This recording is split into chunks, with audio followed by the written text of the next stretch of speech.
Je vais te raconter donc l'épreuve que nous avons vécue, mon mari et moi, notamment, puisque ça a été quand même, je pense, la période où j'ai plus utilisé les fleurs de bac personnellement, mais où je lui ai aussi permis d'en profiter. Il était donc en chimiothérapie pendant 4 ans, avec des traitements quand même, d'autres traitements assez lourds aussi, plusieurs opérations graves. Donc à chaque étape, il y avait une grosse chute émotionnelle et physique. À plusieurs reprises, donc je lui ai donné le remède Olive pour pouvoir justement être plus résistant face à la souffrance physique. Je lui ai aussi conseillé des produits comme Pine, qui est plus délicat, car il avait une grande culpabilité d'être malade.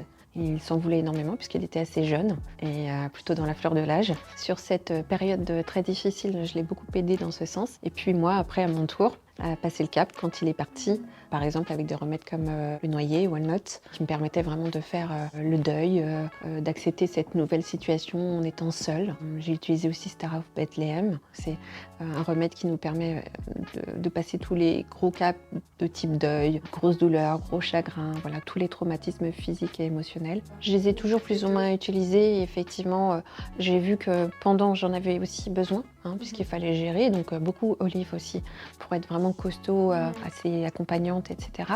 Mais ensuite, pour accepter la différence de vie, faire le deuil, être à nouveau plus forte en étant seule avec ma fille.